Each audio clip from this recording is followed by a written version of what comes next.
Bismillah. Assalamualaikum warahmatullahi wabarakatuh.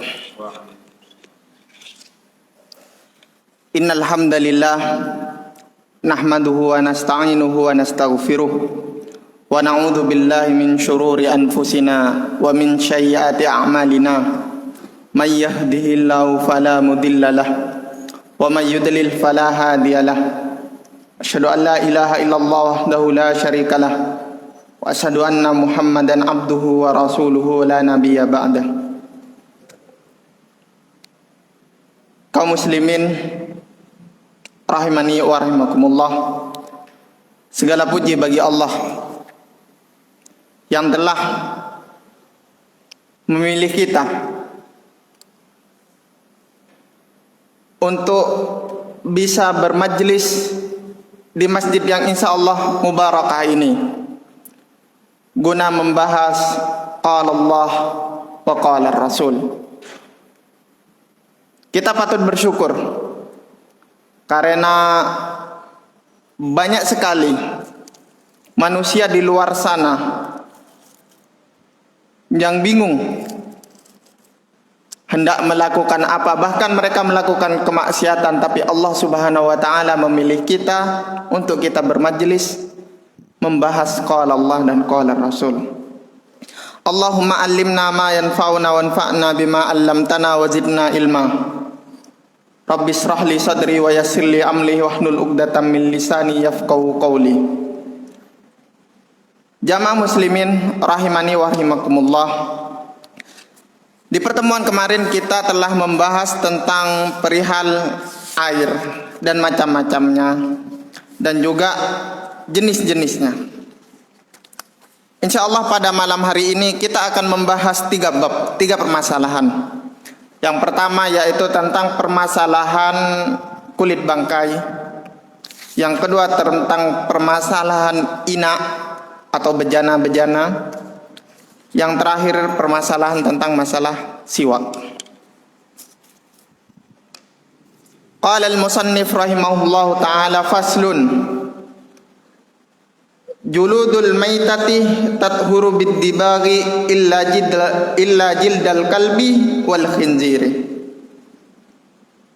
Kulit mayat dapat menjadi suci dengan dibag, disamak. Dengan disamak.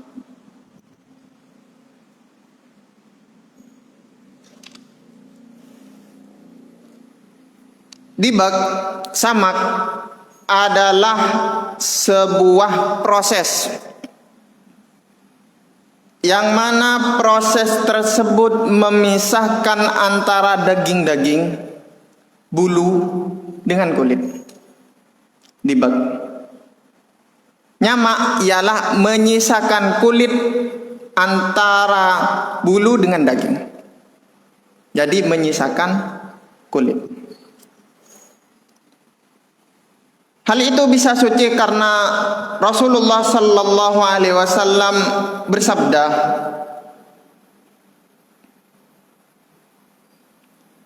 dalam hadisnya Maimunah, tak kala itu kambingnya Maimunah itu meninggal atau mati. Lalu Rasulullah sallallahu alaihi wasallam mengatakan, "Lau akhadtum ihabaha," seandainya engkau mengambil kulitnya. Kemudian Maimunah bertanya. Kemudian Maimunah berkata, "Sesungguhnya kambing ini mayat ya Rasulullah, sudah mati."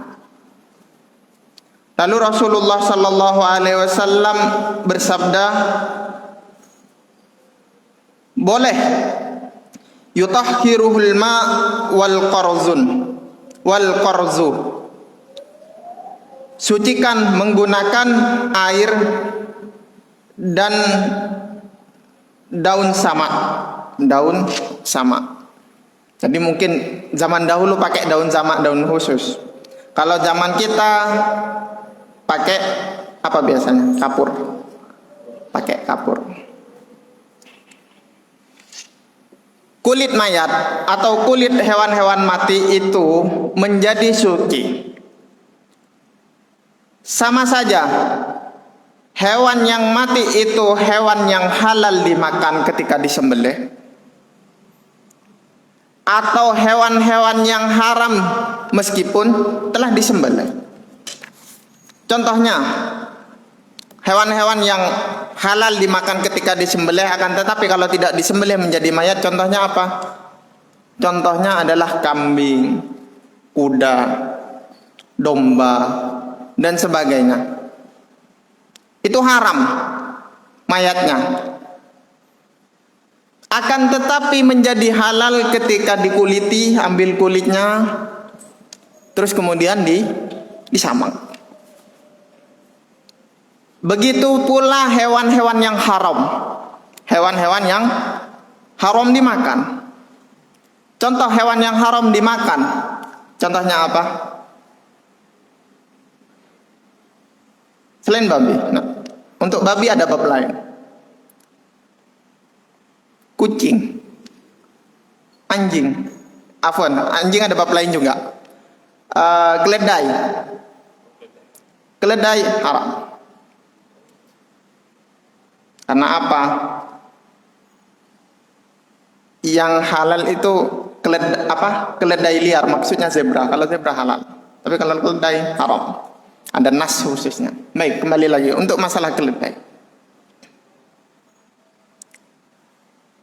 Itu apabila mati, kalau haram, hewan-hewan yang haram dimakan meskipun disembelih dengan cara yang syar'i. Contohnya seandainya ada seseorang menyembelih kucing dengan cara yang syar'i, apakah menjadi kucingnya halal? Tentu tidak.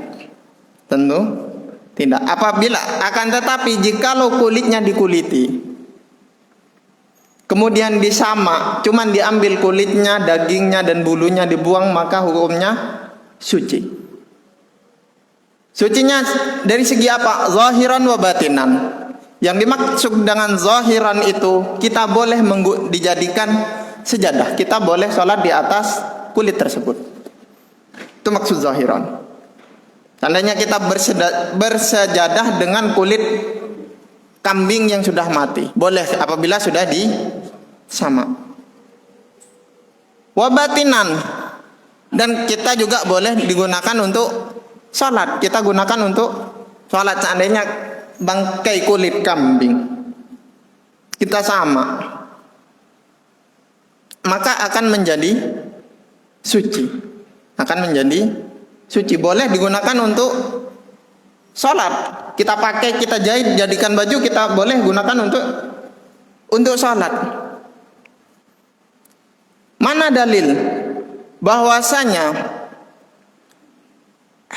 kulit hewan-hewan yang halal dimakan dan haram dimakan itu menjadi suci atau boleh digunakan ketika sholat? Dalilnya adalah dari Ibnu Abbas radhiyallahu ta'ala anhu, bahwasanya Rasulullah sallallahu alaihi wasallam bersabda, "Idza dubighal ihabu faqad tahura." Apabila kulit itu disamak, maka akan menjadi suci. Lafaz dalam hadis ini umum. Karena apa? Ada pada kalimat adawatus syarat. Adawatus syarat. Lafaz umum banyak. Lafaz umum banyak. Yang masyhur ada 6. Yang masyhur ada 6. Yang pertama adalah kullu. Kullu dan jami'. Contohnya, yang kullu, contohnya kira-kira apa kullu? Kullu nafsin dha'iqatul maut. Setiap yang bernyawa akan mati. Pasti, berarti semua yang bernyawa, maupun hewan ataupun manusia, yang penting bernyawa akan mati. Kalau jami, contohnya dalam surat Al-Baqarah, khalaqalakum ma fil ardi jami'a. Allah menciptakan di atas bumi ini semuanya untuk manusia. Kemudian yang kedua, daripada lafaz-lafaz umum adalah an-nakirah fi siyakin nafi. An-nakirah fi siyakin nafi. Itu dalam bahasa Arab. Nanti dalam bahasa Arab itu ada isim ma'rifah, ada isim nakirah. Dan juga ada isbat, ada nafyun. Ada isbat, ada nafyun. Insyaallah hal itu dipelajari dalam kaidah-kaidah Arab. Contohnya adalah wa annal masajida lillahi fala tad'u ma'allahi ahadan, atau yang biasa kita sebutkan la ilaha illallah. Nakirahnya mana? Ilahun. Itu nafi. Nakirah. Nafinya di mana? Illallah.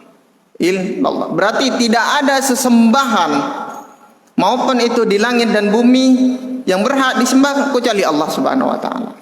Di situ umum, lafadznya umum, bahwasanya tidak ada sesembah. Yang ketiga adalah asma'us syarat. Asma'us syarat. Seperti man yazra yahsud. Barang siapa yang menanam pasti akan memanen. Al-asma' al-mausulah. Yang keempat adalah isim-isim mausul. Allazi, allazina, allati dan sebagainya. Illal ladzina amanu wal 'asr innal insana lafi husr illal ladzina amanu. Kecuali orang-orang yang beriman. Itu lafadznya umum. Kemudian yang kelima jamak dengan alif lam lil jins untuk jenis tertentu. Contohnya al-muslimuna,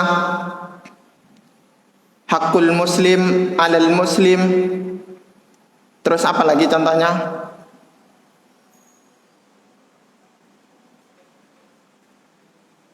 Ya ayyuhal, afwan bukan. Contoh al-muslimuna, al-muslimuna lil muslimin kal bunyani yashudduhum ba'duhum ba'da. Kemudian al-mufrad, isim mufrad yang ma'rifah dengan alif lam, akan tetapi untuk jenis tertentu. Contohnya as-sariqu was-sariqu, as-sariqu was-sariqatu, pencuri itu di situ alif lam lil jins. Ma'rifah isim lil jins. Insyaallah itu akan dibahas dalam pembahasan kaidah bahasa Arab.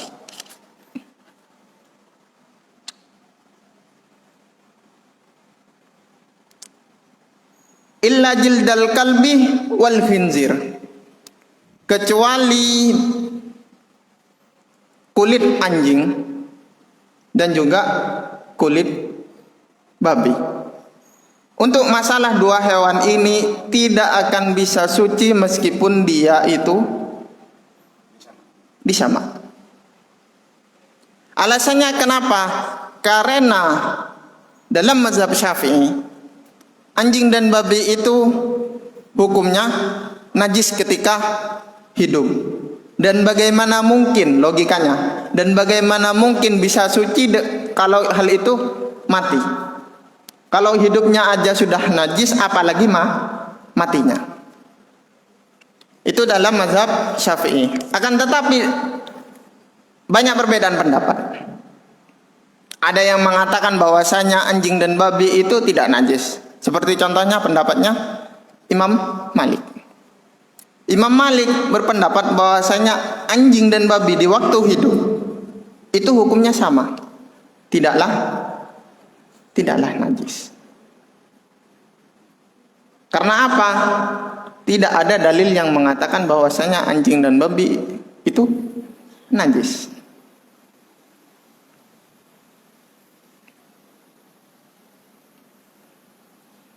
Kemudian wa azmul maitati wa sa'ruha najisun illal adami. Dan tulang mayat, begitu juga rambutnya, itu hukumnya najis. Illal adami, kecuali Adam, yaitu manusia. Meskipun manusia itu muslim ketika hidup ataupun kafir, maka matinya semuanya suci.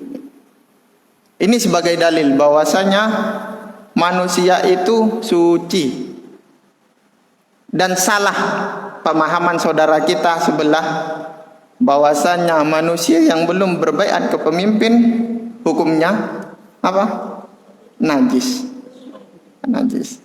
Hal itu salah. Karena apa? Meskipun seorang manusia itu kafir sekalipun, hukum mayatnya suci, apalagi meninggalnya. Hukum mayatnya suci apalagi di waktu hidup. Di waktu hidup. Mayit itu ada berbagai macam. Bisa jadi dikatakan sesuatu itu mayit karena memang sudah mati. Contoh domba mati karena sudah nyampe ajalnya. Yang kedua, matinya tersebut karena disembelih oleh selain orang muslim dan ahlul kitab, selain Nasrani dan Yahudi. Seandainya yang beli orang Hindu, maka hukumnya hukum bangkai. Atau bagian-bagian terpotong dari tubuhnya. Contoh dipotong kakinya sebelah, maka kaki ini menjadi bangkai dan dihukumi najis. Dihukumi najis karena apa? Dia statusnya sudah menjadi bangkai karena terpotong daripada badan intinya.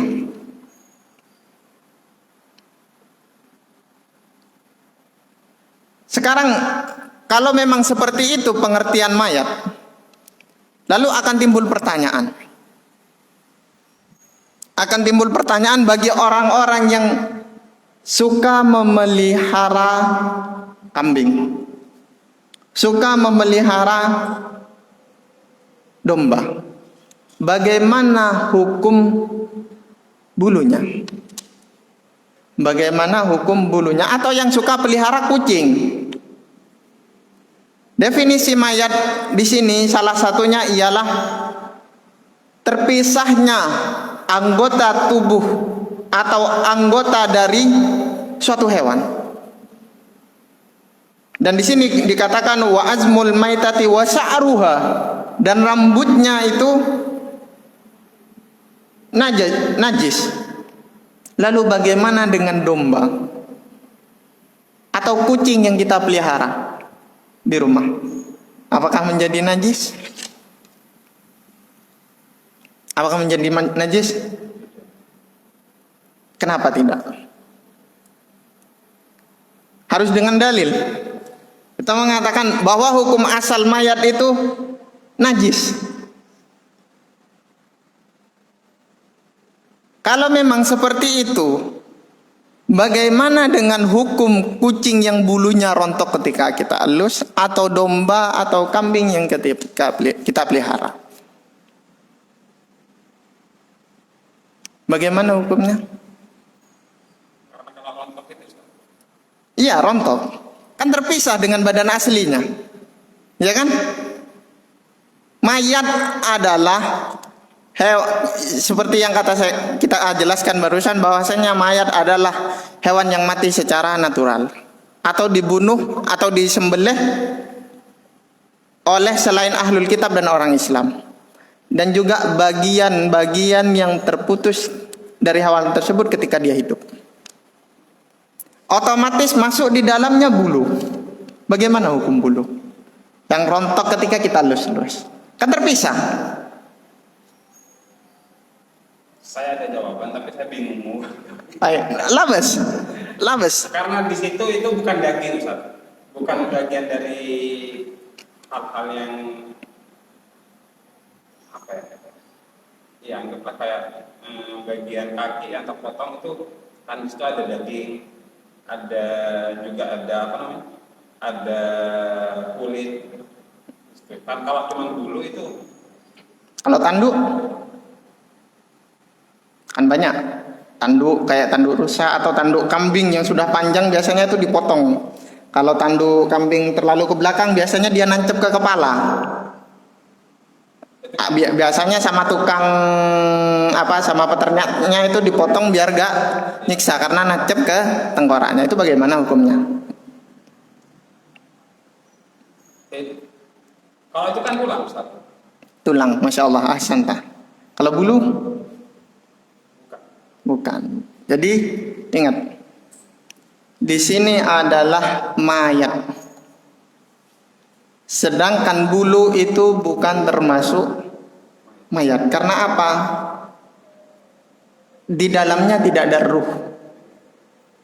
Ketika seseorang itu memotong bulu kucing atau bulu domba, maka kucing atau domba tersebut tidak akan merasa kesakitan.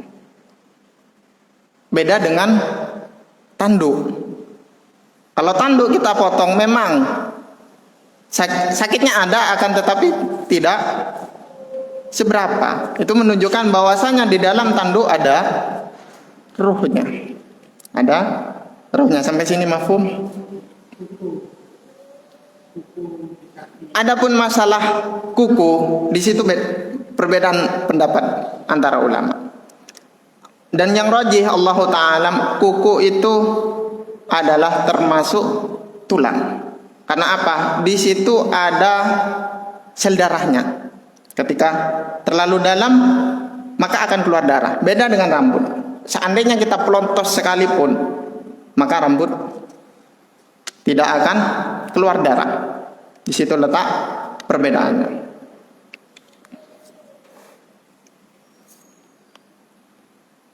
Hal inilah dalam mazhab Syafi'i bahwasanya rambut itu termasuk juga. Akan tetapi dalam mazhab Maliki dan Hambali tidak. Tidak. Baik. Faslun. Wala yajuzu isti'malu awani zahabi wal fiddati. Wa yajuzu isti'malu ghairihima minal awani. Tidak boleh menggunakan bejana-bejana yang terbuat daripada emas dan perak. Dan boleh menggunakan bejana-bejana yang terbuat daripada selainnya.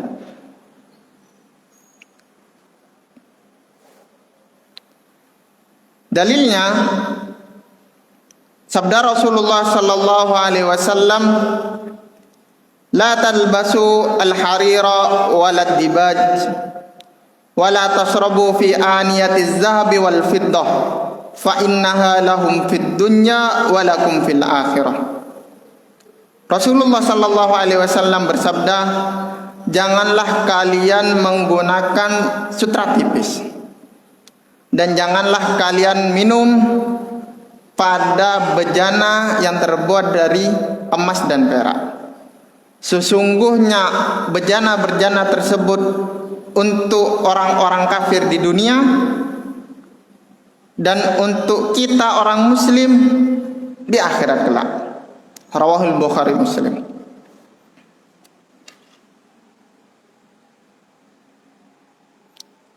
Di sini memang jelas bahwasanya bejana-bejana yang dilarang ini adalah emas dan perak. Emas dan perak. Lalu timbul pertanyaan lagi. Bagaimana kalau bejananya itu terbuat daripada permata yang harganya lebih mahal, atau mutiara? Nggak tahu gimana cara nyambungnya, mungkin dilem G mungkin satu-satu ya sampai jadi kayak mangkok gitu. Terus jadi sebuah bejana. Apakah hal itu menjadikan haram untuk dipakai? Haram atau tidak?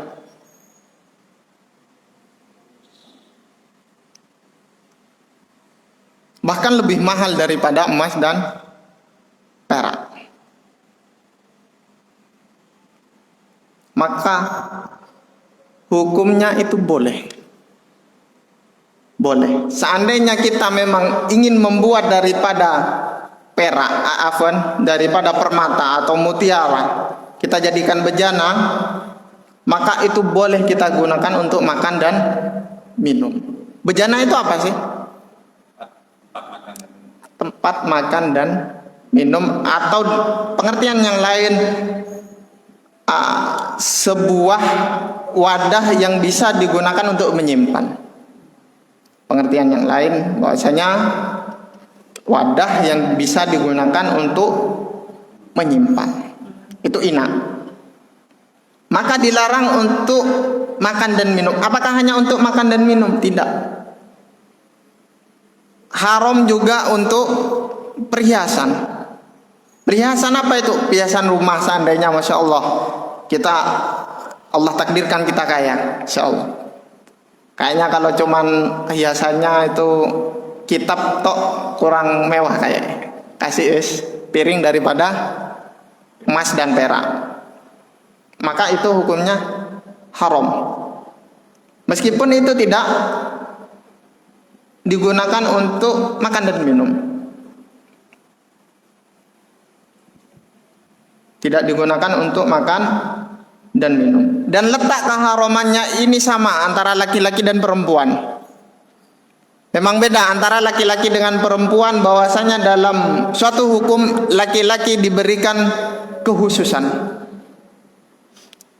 dan dalam hal yang lain wanita diberikan kekhususan juga. Akan tetapi dalam masalah bejana ini haram hukumnya antara laki-laki dan perempuan. Itu ulama sepakat. Lalu bagaimana seandainya kita menyuruh tukang pandai, apa ya bahasanya, pandai piring. Kalau bikin pisau kan pandai besi. Kalau bikin bejana atau bikin piring, nyebut gampangnya pandai besi, pandai piring lah. Apa hukumnya kita menyuruh seorang pandai piring itu untuk bikin bejana dari emas dan perak? Apa hukumnya? Haram. Hukumnya haram. Apakah boleh kita bayar? Tidak boleh. Karena perbuatannya adalah perbuatan haram. Sampai sini mafhum ya? Dan barang siapa yang memecahkan bejana-bejana yang terbuat dari emas dan perak atau merusaknya, maka dia tidak mengapa atau tidak diperintah untuk ganti rugi. Sebagaimana orang-orang merusak alat musik dalam mazhab Syafi'i. Ini menunjukkan bahwasanya mazhab Syafi'i mengharamkan musik. Dan sungguh heran orang-orang yang mengatakan mazhab Syafi'i akan tetapi masih suka bermusik. Syafi'i. Mereka mengatakan saya Syafi'i. Saya Syafi'i, akan tetapi musik jalan. Mungkin ada ulama lain biasa. Kalau di Indonesia mereka ikut Syafi'i, tapi ketika setelah ke mana mereka mengikut mazhab lain, ikut mazhab Hambali atau Maliki. Jadi seperti itu. Kembali lagi, bahwasanya merusak alat-alat musik ini, bejana-bejana yang terbuat dari emas dan perak ini tidak diperintahkan untuk ganti rugi. Tidak diperintahkan untuk ganti rugi. Sebagaimana orang-orang merusak alat-alat musik, tidak perlu untuk mengganti ruginya. Baik, kalau memang haram, bejana-bejana yang terbuat daripada emas dan perak ini haram hukumnya untuk digunakan. Seandainya kita menemukan bejana yang berisi air, kita gunakan air tersebut untuk berwudu, bagaimana hukum wudu orang tersebut? Apakah tidak sah? Syarat-syarat sah wudu apa?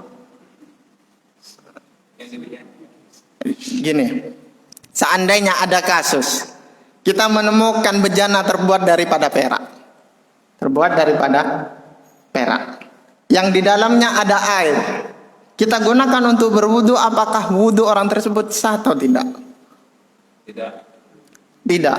Alasannya kenapa? Karena pada hukum asalnya menggunakan emas, bejana emas dan perak itu hukumnya haram. Hukumnya haram menggunakan bejana emas dan perak, betul. Akan tetapi berpengaruhkah ke wudunya?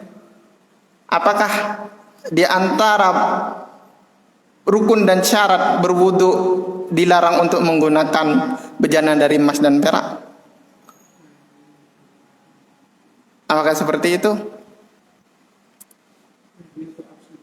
Airnya tetap suci. Airnya tetap suci, mensucikan. Penggunaan emasnya itu dan peraknya. Baik, Masya Allah. Jadi hukum wudu seseorang tersebut tetap sah. Tetap sah. Meskipun dia berdosa karena dia menggunakan emas dan perak sebagai bejana, akan tetapi dalam perkara yang lain yaitu wudunya dihukumi dengan sah. Jadi antara pekerjaan dia menggunakan emas dan perak sebagai bejana dan menggunakan air yang di dalam bejana untuk berwudu, itu dua hal yang berbeda. Oleh karena itu dua hal yang berbeda ini, maka hukumnya juga berbeda-beda dan banyak sekali dalam Islam. Satu pekerjaan tapi dalam satu sisi yang lain dia itu berpahala, akan tetapi di sisi yang lain itu dia berdosa. Seperti contohnya apa? Mengadakan maulud. Mengadakan maulid Nabi. Berpahalanya dari semana? Bahwa dia berpahala karena dia mencintai Nabi Sallallahu Alaihi Wasallam. Amalan hati. Berdosanya diletaknya di mana? Perbuatan dia. Karena apa? Tidak disyariatkan apa yang mereka ritual-ritual yang dilakukan di dalamnya. Jadi seperti itu. Dua hal yang berbeda. Lalu bagaimana seandainya ada sebuah bejana piring? Bejana piring yang itu terbuat dari tanah liat. Akan tetapi ada tembelan dari emas atau peraknya. Apa hukumnya? Ada bejana. Itu terbuat dari tanah atau selain emas dan perak. Akan tetapi ada tembelan emasnya. Seperti contoh gelas ini. Korak atau apa namanya? Bolong. Kita tempel dengan emas dan perak. Bagaimana hukumnya? Boleh, asalkan bukan tidak seluruhan, tidak banyak. Dan tidak banyak. Seandainya bolongnya ini separuh atau seperempat, maka hukumnya tidak boleh. Hukumnya tidak boleh. Seandainya cuman retak, terus cuman dikasih ya ala kadarnya, dimana biar letak itu tidak menyebar, maka itu hukumnya boleh. Akan tetapi kalau untuk tembelan, itu hukumnya tidak boleh. Baik, pembahasan yang terakhir tentang masalah siwak. Faslun. Wasiwaku mustahabbun fi kulli halin illa ba'da zawali lis-shaim. Wa huwa fi salasati mawadi'a asyaddu istihbaban. Inda taghayyuril fam min azmin wa ghairihi. Wa indal qiyami minan naumi wa indal qiyami ila sholati. Faslun. Fasal. Siwak itu mustahab, sunnah. Di setiap keadaan kecuali setelah matahari condong ke sebelah barat. Kecuali matahari condong ke sebelah barat bagi siapa? Orang-orang yang puasa. Kenapa makruh? Karena Rasulullah sallallahu alaihi wasallam bersabda, "As-siwaku matharatun lil fam mardatun lirrabb. Siwak itu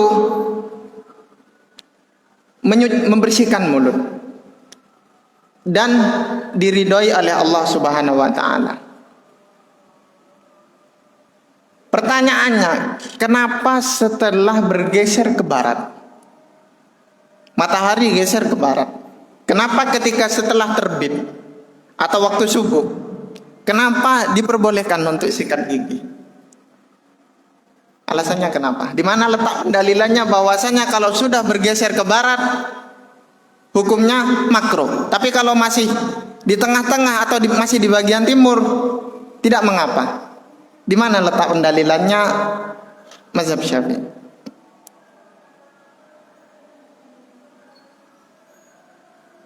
Kenapa?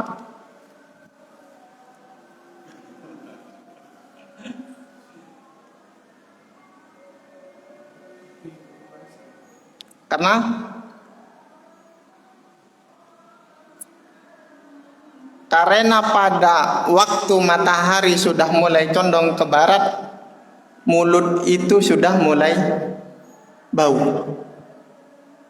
Sedangkan bau mulut orang berpuasa, kata Allah Subhanahu wa taala, apa?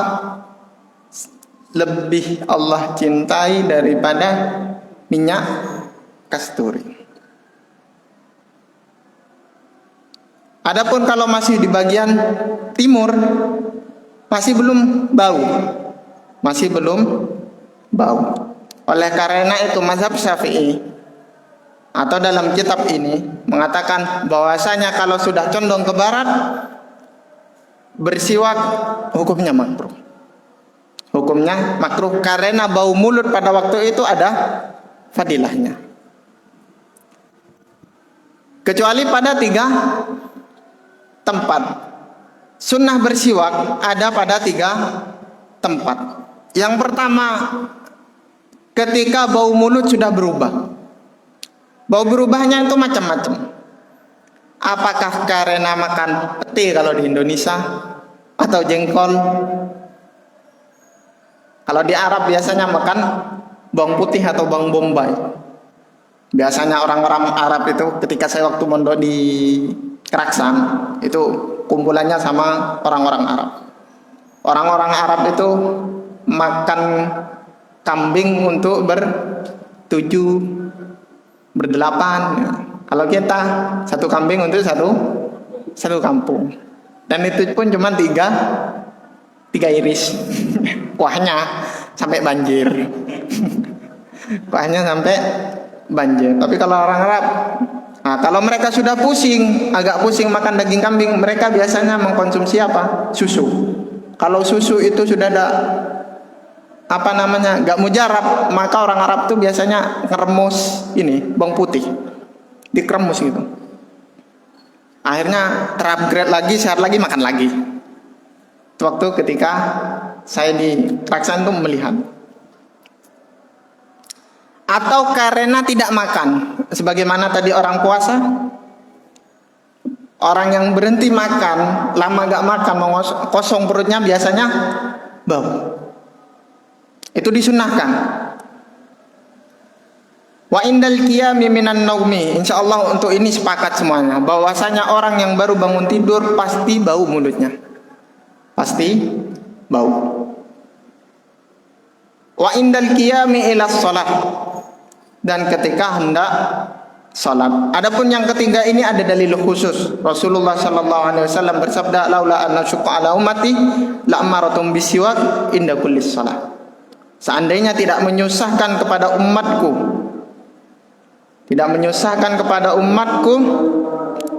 maka aku akan memerintahkan mereka untuk bersiwak di setiap salat. Masalah siwak yang perlu kita pahami bersama, bahwasanya siwak itu adalah perbuatan, bukan kita melakukan atau membersih. Kita dengarkan azan dulu. Azan dulu mungkin.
Bismillah, wassalatu wassalamu ala rasulillah wa ala alihi washabihi wa mawalah, amma ba'du. Kita lanjutkan tentang pembahasan siwak. Tentang masalah siwak, itu adalah sebuah perbuatan. Bukan berarti seseorang itu bersiwak menggunakan kayu arak. Akan tetapi yang dinamakan bersiwak adalah kegiatan kita untuk membersihkan gigi. Mau menggunakan benda, alat apapun yang kasar, yang dapat menggosok gigi. Seperti contoh kita sekarang, zaman modern sekarang ini ya, kita pakai pasta gigi, pakai sikat gigi. Itu sama hukumnya dengan kita bersiwak dengan menggunakan kayu arang, yaitu dapat mendatangkan ridhonya Allah Subhanahu wa ta'ala. Sama hukumnya.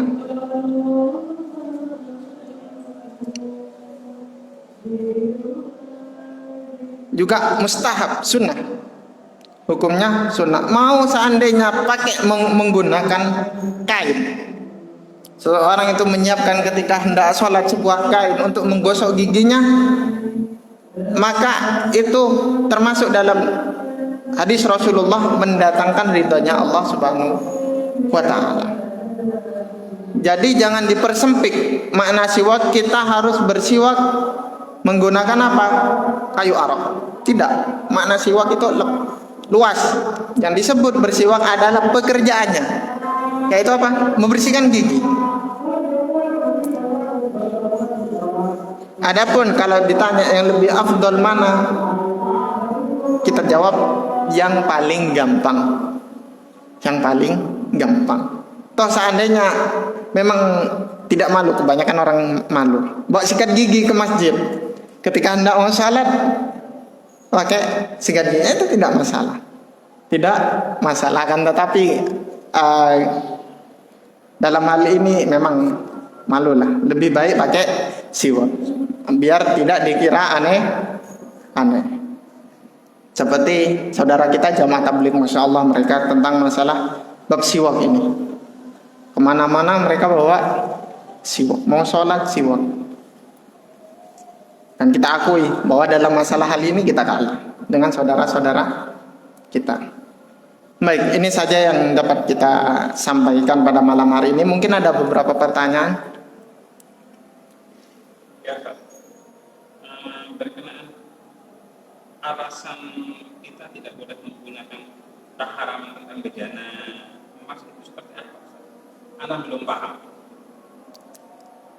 Itu sudah ada nasnya. Itu sudah ta'abbudi. Tidak bisa kita analogikan. Sebagaimana Allah Subhanahu wa ta'ala mengharamkan lahmal khinzir, daging babi. Oh, ternyata letak keharaman daging babi ini karena ada cacing pita. Kita katakan tidak bisa. Kita katakan tidak bisa. Letak keharaman daripada bejana emas dan perak ini sudah ta'abbudi. Kita harus menerima hal itu.